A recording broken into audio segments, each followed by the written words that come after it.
আসসালামু আলাইকুম। Legal concept BD এর পক্ষ থেকে আপনাদের সবাইকে সুস্বাগতম। আজ আপনাদের সামনে এনেছি চেক ডিজঅনার সংক্রান্ত মামলার বিস্তারিত। এই বিস্তারিত জানার জন্য একবারে সাবলীল ভাষায় আপনাদের সামনে উপস্থাপন করব, যাতে আপনারা সহজেই বুঝতে পারেন। আপনাদের এই বিষয়টা নিয়ে আসলে উকিলের মতো বোঝার দরকার নেই। আপনারা শুধু স্বাভাবিকভাবে বুঝলেই হয়তোবা আপনারা এই বিষয়টা সচেতন থাকতে পারবেন। এর ক্ষেত্রে প্রথমে আমি বলে রাখি, এই আইনটা 1881 সালের নেগোশিয়েবল ইনস্ট্রুমেন্ট অ্যাক্ট এর আওতাধীন রয়েছে। 138 এবং 139 ধারায় বলে এই আইনে মামলা দায়ের করতে হয়। এই আইনের একটা সংশোধন এনেছে 1994 সালে।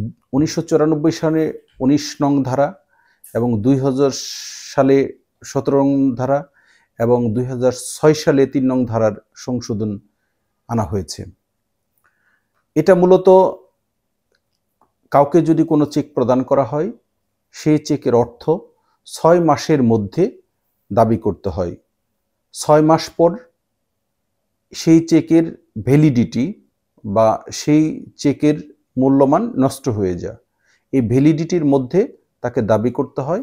এই ভ্যালিডিটি সময়ের মধ্যে দাবি করলে যদি ওই ব্যক্তির হিসাবে অপর্যাপ্ত তহবিল থাকে, তাহলে সেই ক্ষেত্রে ব্যাংক কর্তৃপক্ষ তাকে একটা ডিসঅনার স্লিপ বা সার্টিফিকেট প্রদান করে। এই ডিসঅনার স্লিপ নিয়ে তখন একজন আইনজীবীর মুখোমুখি হতে হয়। আইনজীবী তাকে একটা লিগ্যাল নোটিশ করে।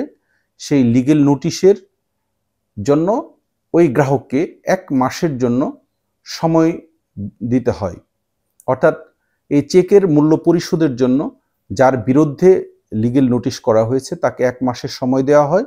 এই 1 মাস সময়ের মধ্যে সে যদি টাকা ফেরত না প্রদান করে, তাহলে পরবর্তী 1 মাস সময়ের মধ্যেই তার বিরুদ্ধে মামলা রুজু করতে হয়, দায়ের করতে হয়।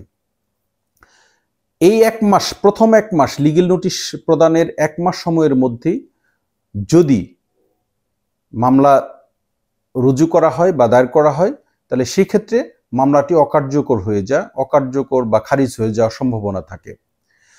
এই ক্ষেত্রে সচেতন থাকতে হবে। 1 মাস সময়ের পরবর্তী সময়ে, অর্থাৎ লিগ্যাল নোটিশ প্রদানের 1 মাস সময়ের পরবর্তী 1 মাস সময়ের মধ্যে আপনাকে মামলা দায়ের করতে হবে। আর লিগ্যাল নোটিশ প্রদানের ক্ষেত্রে আপনাকে সতর্কতা অবলম্বন করতে হবে। যার বিরুদ্ধে, অর্থাৎ যে গ্রাহক আপনাকে চেক প্রদান করেছিল হিসাবের, সেই গ্রাহকের, সেই ব্যাংক হিসাবের গ্রাহকের বর্তমান ঠিকানা এবং তার যদি স্থায়ী ঠিকানা থাকে সেই ঠিকানা, অথবা তার যদি কোনো কর্মস্থল থাকে, প্রত্যেকটি ঠিকানায় তার নামে লিগ্যাল নোটিশ করতে হবে। অর্থাৎ সেক্ষেত্রে আপনি লিগ্যাল নোটিশটা সঠিক বলে গণ্য হবে। আর অন্যথায় সে পরবর্তীতে মামলার সময় সে বলতে পারে, আমার অমুক ঠিকানায় ছিলাম, আমার ঠিকানায় লিগ্যাল নোটিশটা পৌঁছে নাই, আমি বিষয়টা অবগত ছিলাম না। তো সেই ক্ষেত্রে আপনাকে সব ঠিকানায় লিগ্যাল নোটিশ করতে হবে। এছাড়া আপনি যদি তার কাছ থেকে কোনো রিসিভ কপি, লিগ্যাল নোটিশের রিসিভ কপি আনতে পারেন, তাহলে আপনাকে ওই ঠিকানা না পাঠালেও চলবে, যে কোনো একটা ঠিকানা পাঠালেই চলবে। আর এছাড়াও যদি ওই ঠিকানা এডি ডাকযোগে আপনি পাঠানোর পর সে যদি নোটিশ গ্রহণ না করে, সেক্ষেত্রে আপনাকে ফেরত চিঠি যেটা থাকবে খাম, সেই চিঠি সহ আদালতে উপস্থিত হতে হবে। এছাড়াও যদি এই 2 উপায়ের মধ্যে আপনি তার সাথে কমিউনিকেশন না করতে পারেন, তাহলে সেক্ষেত্রে একটা জাতীয় দৈনিক পত্রিকার মাধ্যমে আপনাকে সেটা প্রকাশ করতে হবে। তাহলে সেটাও পরবর্তীতে মামলার সাক্ষ্য হিসেবে গণ্য করা হবে। বলে আমি গ্রাহককে টাকা প্রদানের বিষয়টা অবগত করেছিলাম ডাকের মাধ্যমে বা তার কাছে গিয়ে লিগ্যাল নোটিশের মাধ্যমে অথবা কোনো জাতীয় দৈনিক পত্রিকার মাধ্যমে। এই ক্ষেত্রে আপনি এই ধাপগুলি পার করার পর উকিলের মাধ্যমে আপনার যেদিন লিগ্যাল নোটিশ প্রদান করেছিলেন, যে ডেটে আপনি তার কাছে টাকা দাবি করার জন্য গিয়েছিলেন, যে কারণে আপনি তাকে টাকাটা ধার দিয়েছিলেন বা যে কারণে আপনি তাকে টাকাটা দিয়েছিলেন সেই কারণ উল্লেখ করে প্রত্যেকটা বিষয়, অর্থাৎ একটা চেকের পিছনে আপনার যতগুলি কারণ থাকে, স্থান কাল পাত্র ভেদ যেগুলো কারণ থাকে, সেই কারণগুলি উল্লেখপূর্বক সাক্ষীর মাধ্যমে আপনাকে মামলায় প্রুভ করতে হবে। বলে সে আমার কাছ থেকে বাস্তবেই টাকা নিয়েছিল, সে আমাকে একটা চেক প্রদান করেছিল এবং সেই চেকের টাকা তার কাছে আমি দাবি করেছিলাম, কিন্তু সে চেকের টাকাটা দিতে পারে নাই, তার ব্যাংকে অপর্যাপ্ত তহবিল ছিল, আমি এই কারণে মামলা দায়ের করেছি।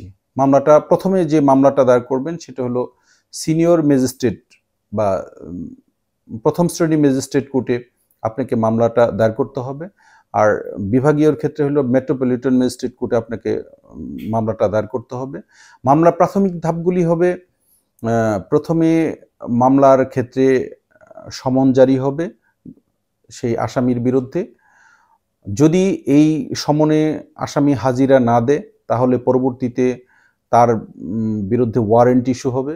ওয়ারেন্ট ইস্যুর পর যদি তারপরেও হাজিরা না দেয়, তার সম্পত্তি, তার যে স্থাবর সম্পত্তি আছে স্থায়ী ঠিকানায় বা বর্তমান ঠিকানায় যেই ঠিকানায় থাকুক সেটা ক্রুকের আদেশ হবে। সেটাও যদি না হয় তাহলে একটা জাতীয় পত্রিকায় সেটা প্রকাশ করা হবে, তার ছবি এবং তার বিস্তারিত সহ। সেটা যখন না হবে তখন চার্জ গঠনের জন্য, আমরা যেটা চার্জ বলি, চার্জ গঠনের জন্য সেটা জুডিশিয়াল ম্যাজিস্ট্রেট কোর্ট, যেটাকে বলে সহকারী জুডিশিয়াল ম্যাজিস্ট্রেট কোর্ট, যুগ্ম জেলা জজ বা জেলা জজ পর্যায়ে সেটা ট্রান্সফার করা হবে, মানে সেখানে মামলাটি স্থানান্তর করা হবে, সেখানে আপনার বিচার কার্য সম্পন্ন হবে। এই বিচার কার্যের মধ্যে তখন সাক্ষ্য প্রমাণ গ্রহণ করা হবে। সাক্ষ্য প্রমাণে আপনাকে প্রমাণ করতে হবে বলে এই কারণে সে আমার কাছ থেকে টাকা নিয়েছিল, টাকা ধার করেছিল বা টাকা ব্যবসায়িক কারণে নিয়েছিল, তার একটা প্রমাণ থাকতে হবে। এই প্রমাণের জন্য আপনাদেরকে সতর্ক থাকতে হবে যে যখন চেকটা নেবেন চেকের সহিত একটা স্ট্যাম্প পেপার যাতে আপনারা নিতে পারেন। তাহলে সেক্ষেত্রে আর একটা প্রমাণ থাকবে এবং সাক্ষ্য প্রমাণের ভিত্তিতে, অর্থাৎ কাউকে সাক্ষী রেখে টাকাটা প্রদান করিবেন। তাহলে সেক্ষেত্রে আপনাদের মামলাটা বা পরবর্তী টাকা উদ্ধারের ক্ষেত্রে আপনাদের বিশেষ ভূমিকা থাকবে। আর এই ক্ষেত্রে আপনাদের চেক, যেদিন চেকটা নেবেন সেদিন চেকটা একই কলমে একইভাবে লেখা, স্বাক্ষর সবকিছু একই দিনে একইভাবে লিখতে হবে, যাতে লেখার কোনো বৈচিত্র্য না থাকে। অর্থাৎ আপনি এক সময় টাকা লিখে নিলেন, অন্য সময় আপনি কথার অঙ্কে লিখলেন, আর এক সময় তারিখ দিলেন। তো সেই ক্ষেত্রে কলমে লেখার কোনো এক্সপার্ট দ্বারা যদি সেটাকে বিশ্লেষণ করে কোর্ট, তাহলে সেক্ষেত্রে চেকটা ভিন্ন সময় ভিন্ন লেখা এবং প্রতারণার শিকার দায়ে মামলাটি খারিজ হয়ে যেতে পারে।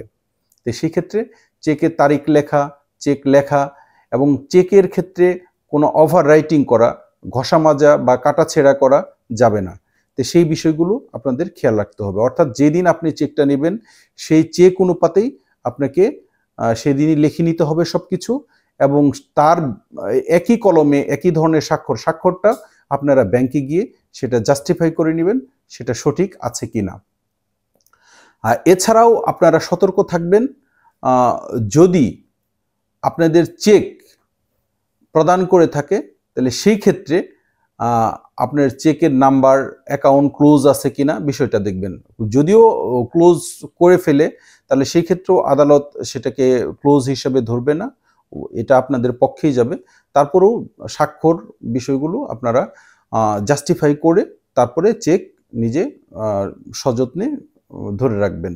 এবং লিগেল নোটিশের ক্ষেত্রে আপনি চেকের নাম্বার, চেকের যে অ্যাকাউন্ট নাম্বার, হিসাব নাম্বার যেটা বলে চেকের নাম্বার, এই নাম্বারগুলি যথাযথভাবে উল্লেখ করবেন।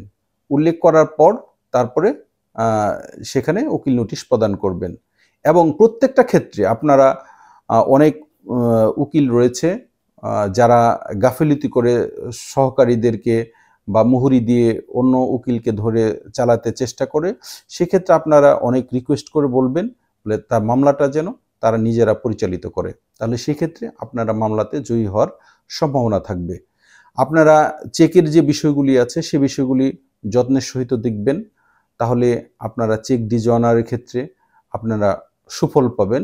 চেক ডিজঅনার মামলার যে রায় হয় সেই মামলার রায় মূলত 1 বছর, আর চেকে যে পরিমাণ অর্থ আছে সেই পরিমাণ অর্থ অথবা তার 3 গুণ পরিমাণ অর্থ আপনাকে রায়ে আসতে পারে। তো এই রায়ে যদি আসে সেক্ষেত্রে যদি আপনাদের চেকের অর্থ সমপরিমাণ অর্থ যদি আপনি না দিয়ে বা কম দেয়, তাহলে সেটা আপনি পরবর্তী আদালতে, উচ্চ আদালতে সেটাকে আপিল করতে পারেন। যদি আপিলে রায় হয় তাহলে সেই ক্ষেত্রে আপনি যে পরিমাণ টাকা আপনি ক্ষতির সম্মুখীন হয়েছেন সে পরিমাণ টাকা আবার দাবি করতে পারবেন।